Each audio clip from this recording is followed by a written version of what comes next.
Beautiful. Great.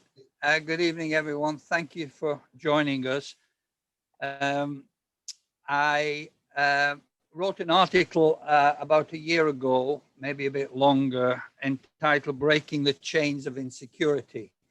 Um, I struggle with insecurity as a young man to a great degree. And that article is quite a personal article. It's available if you haven't read it, but it's kind of an intro to this. And what I'm going to share tonight is like an introduction. I hope it whets your appetite. There are loads of, I could focus on maybe just one slide and talk, but I want to try and cover some things that will give you some hope, I think, that if you have one of those inner voices that is quite negative, that you can overcome it. And for years, I didn't think I could. So we're talking about our mind. Love the Lord your God with all your mind. And I've entitled my talk tonight, Learning to Love and Accept Yourself. Could we have the next slide, please?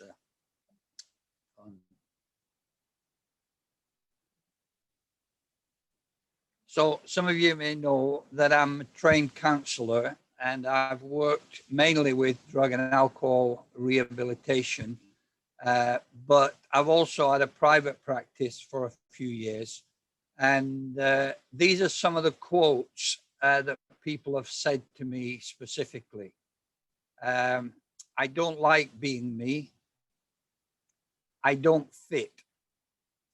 Why did God make me this way?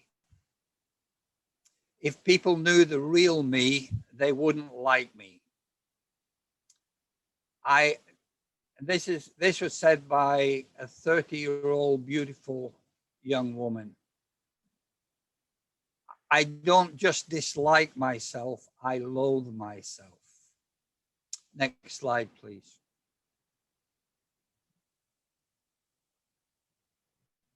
So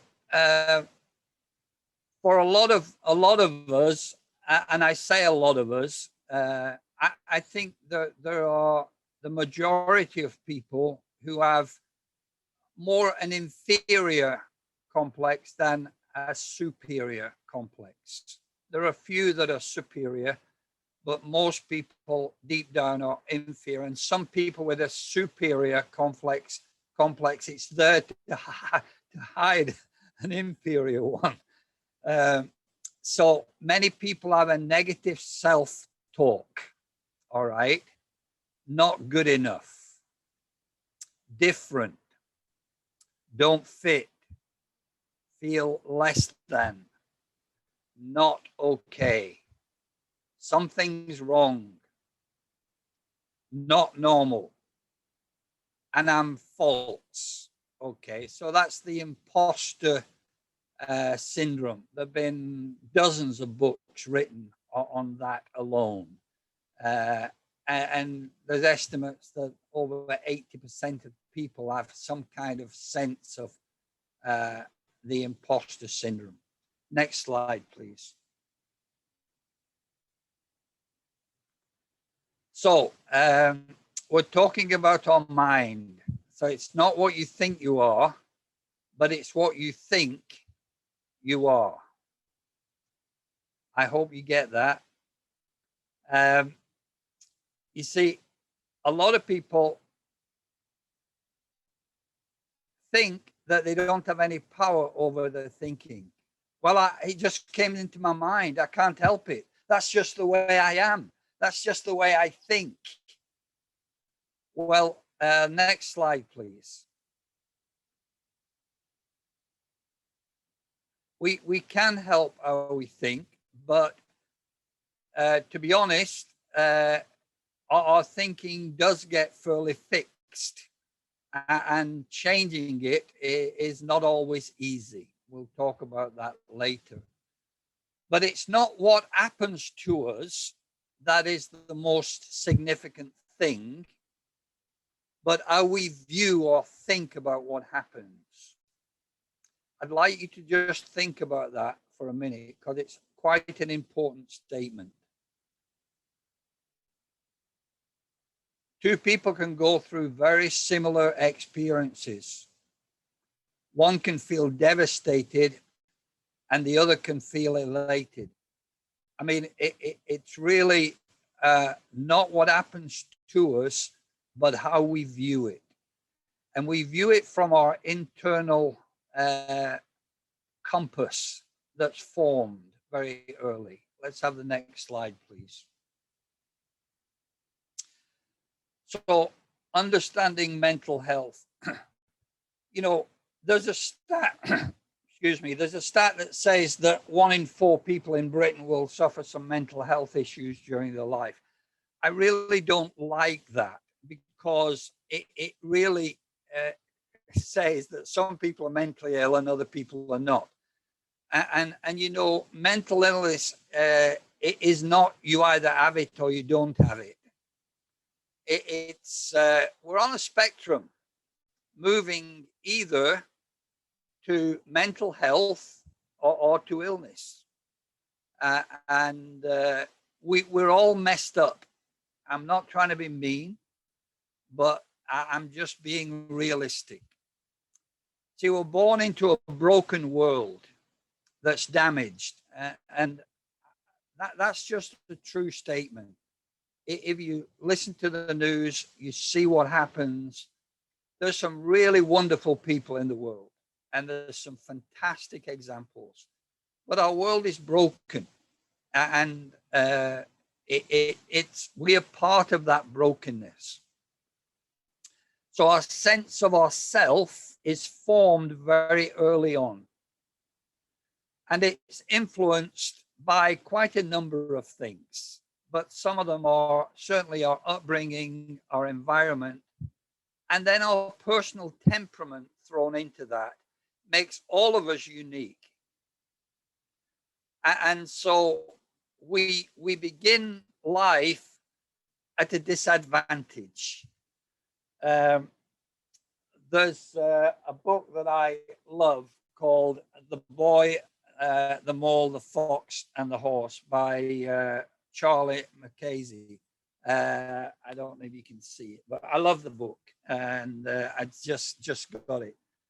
But he says, you know, is there a school for unlearning?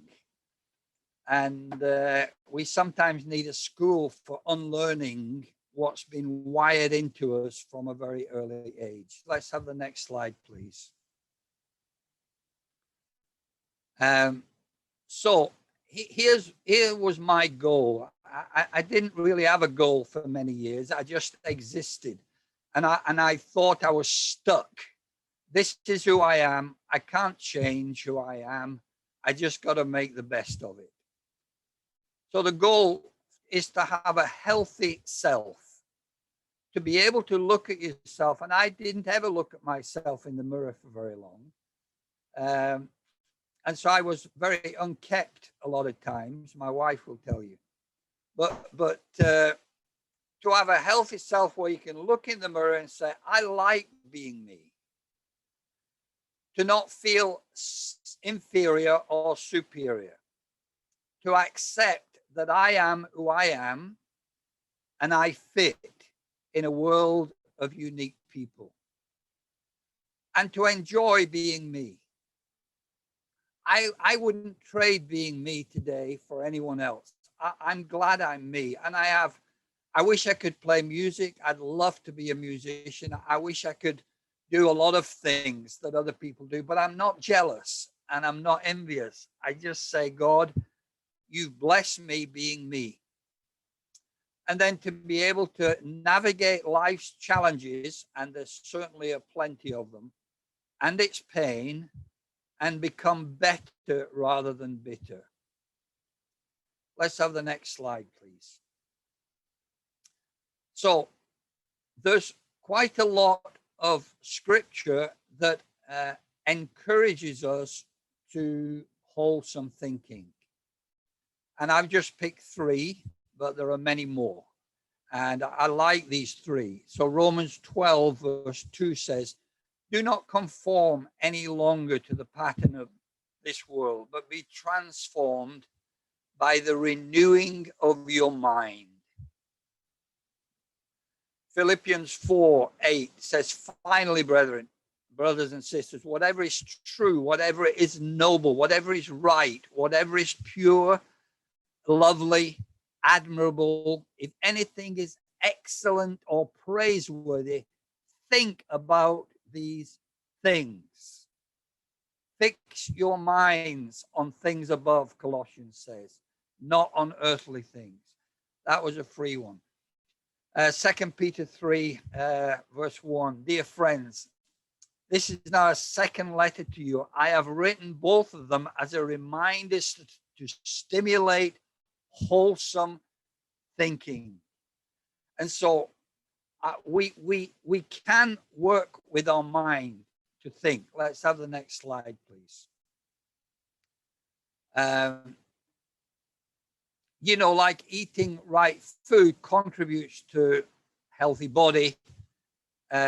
Feeding the mind with right thoughts contributes to a healthy mind. The next slide, please.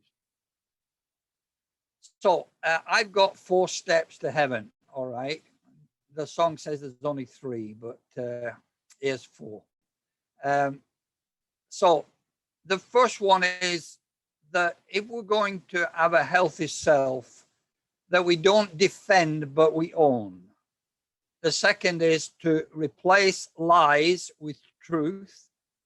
The third one is to let the inside out. And the fourth one is to do it again and again. Next slide, please. So many of us have, well, we all have defense mechanisms, okay? And I enjoyed learning and studying about defense mechanisms. Some of the most common defenses. So if we feel attacked or if we feel danger, we have several reactions that tries to defend ourselves. The most common one is denial. And so something happens and the first thing that comes out of someone's mouth is, oh no, that can't be. No, don't tell me that. See, that's a protection. Please, no, that can't be true. Projection is when we can't bear to face ourselves, so we project it onto someone else. And they become the enemy. Isolation is a common one. That was my favorite. I would isolate. It's interesting. My granddaughter, Maya, if she feels like she's being told off or something happens, then she'll go still and she'll look down and she'll not move. See, that's a defense mechanism at 2 years old. She's saying, if I keep this still and then maybe the threat will go away. Regression is actually where we go back and we act like a child. So I know people who, you know, they feel something and then they'll go, oh, please, oh, don't do that. And they'll become childish in order to say, please don't treat me like an adult. I can't cope. I'm vulnerable. Have pity on me. And justification is where we try and justify ourselves through all kinds of illogical ways. So there's some defense mechanisms, and they serve us well at times, but then when the threat's gone away, we hold on to them and we develop them. Try and have a look at what defenses are going on for you. Next slide, please. So don't defend, but own, okay? When our view of self is inferior, and our defense is often one of these 3, okay? So the first one when we are defending our inferior self is to hide, either physically or emotionally. And I was a master at this.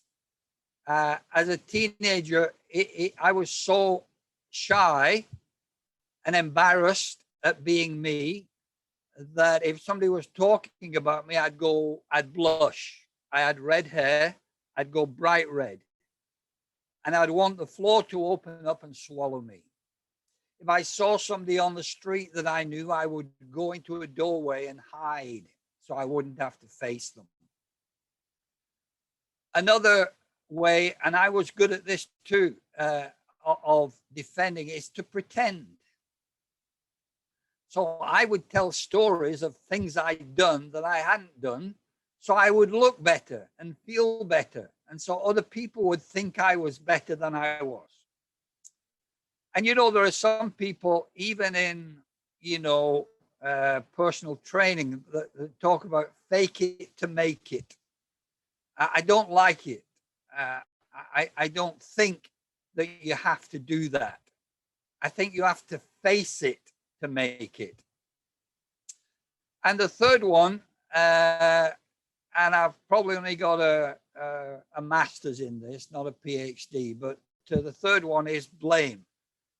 So it's not my fault. You see, you become a victim. And one of the exercises that I used to do with guys coming through our rehabilitation, drug and alcohol rehabilitation program, I got them to go away and write down 100 victim statements.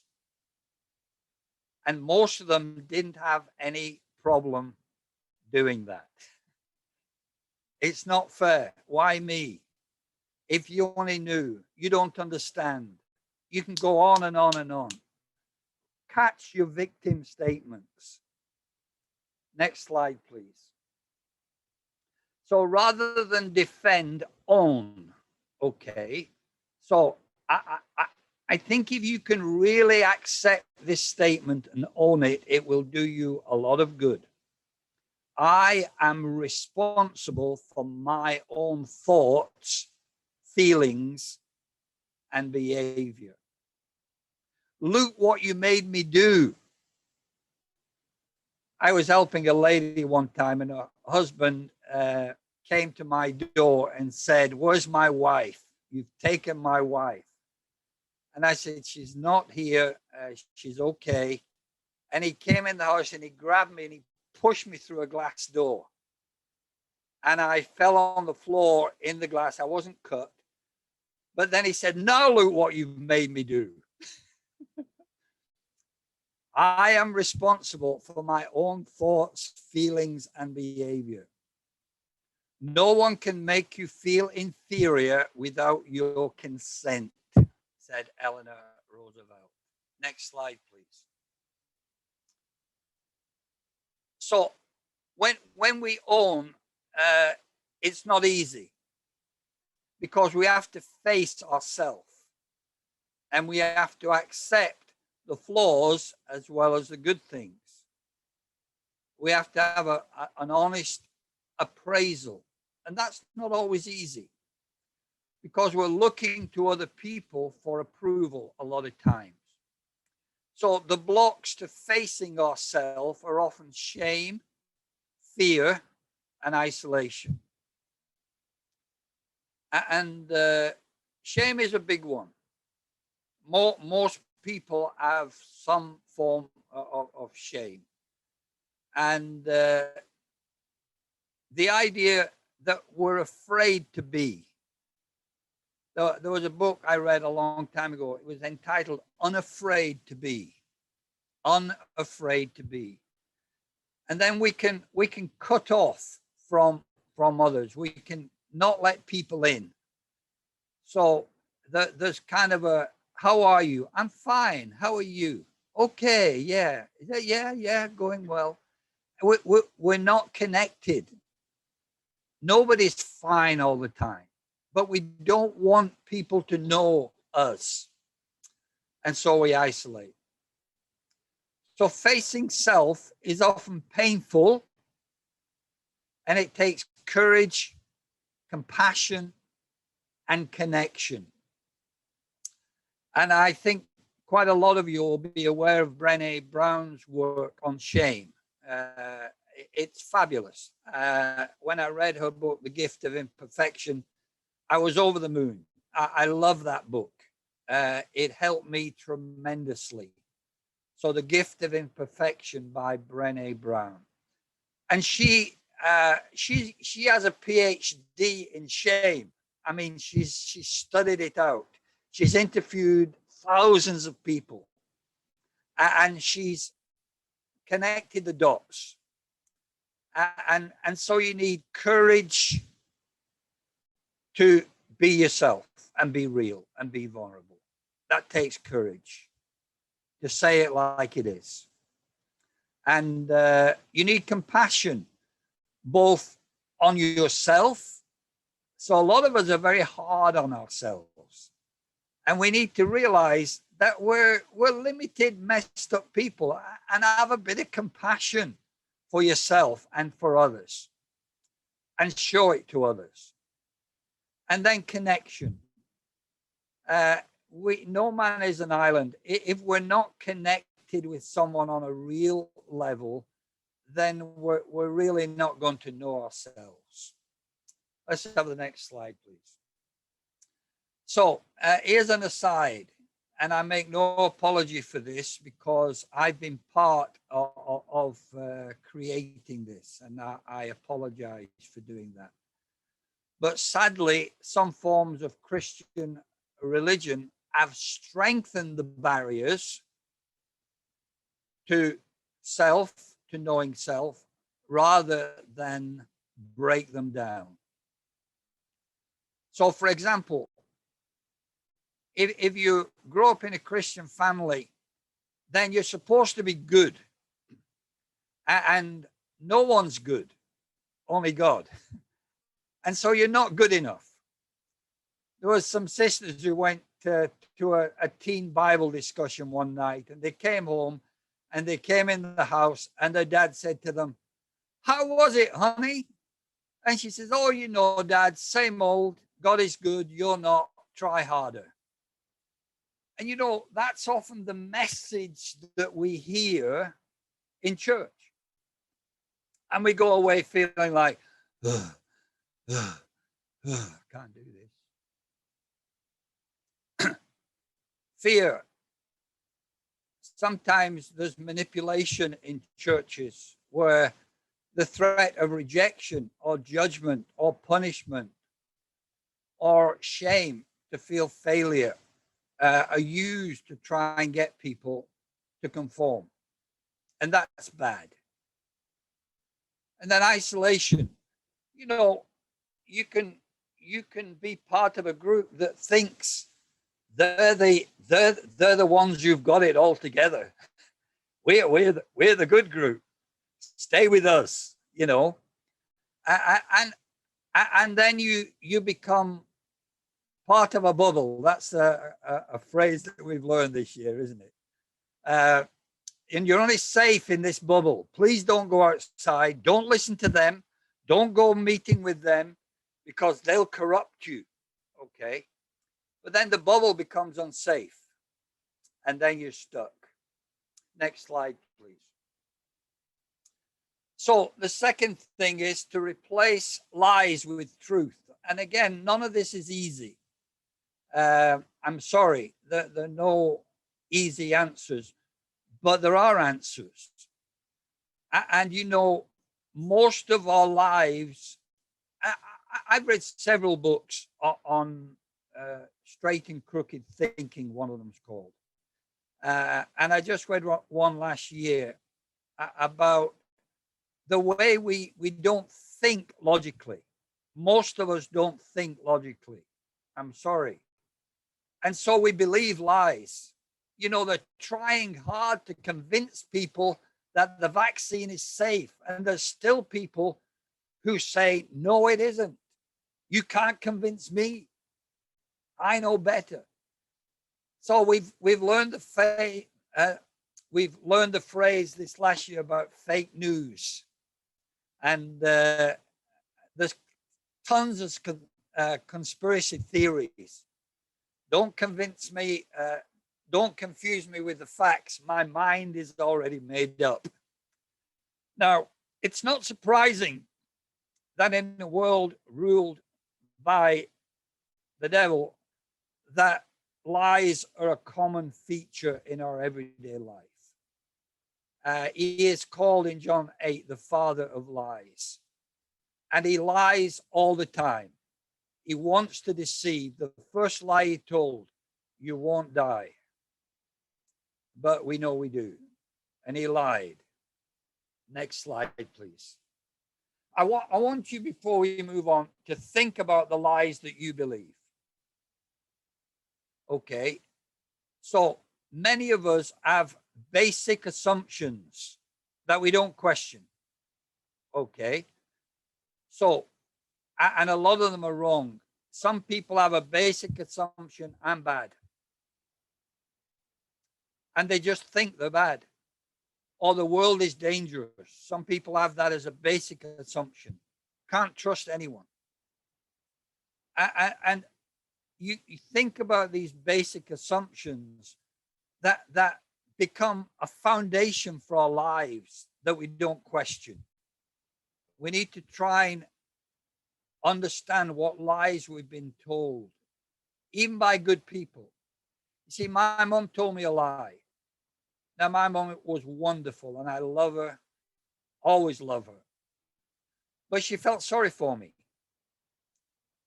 And she used to say, John, never mind, son, you're a good boy, but you're not very bright. She thought she was being kind. I didn't hear you're a good boy. I heard you're not very bright. And I believed that for 45 years. I honestly believe that that was a bedrock. That was a basic assumption of me. Don't show me that new phone. I won't be able to understand it because I'm not very bright.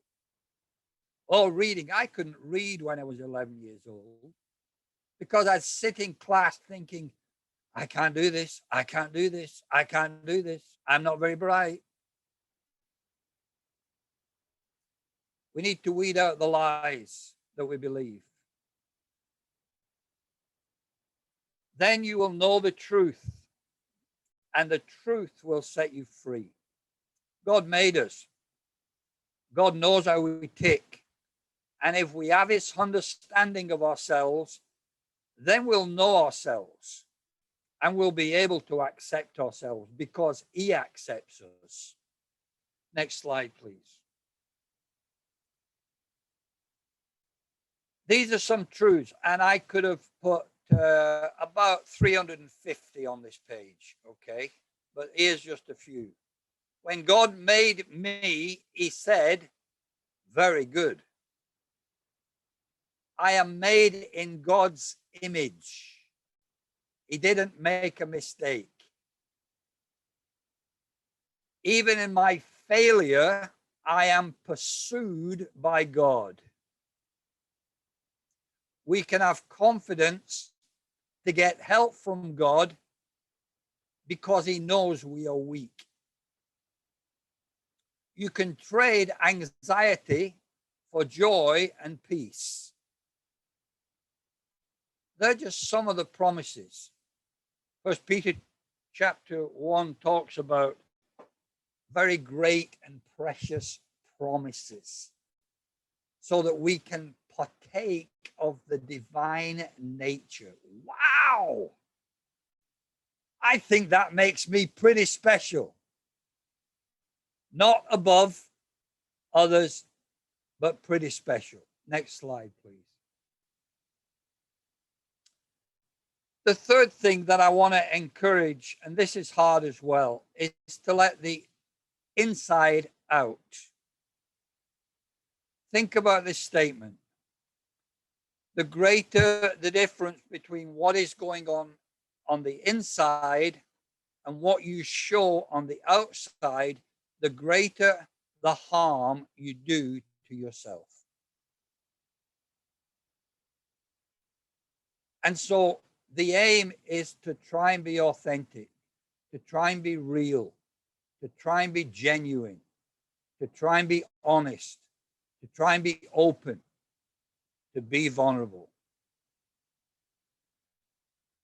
Developing friendships that are safe is not easy. And you might go through 50 to find one. But I'm thankful I have some good friends. One of them's sitting there in America right now. That I know him and he knows me. We are honest with each other.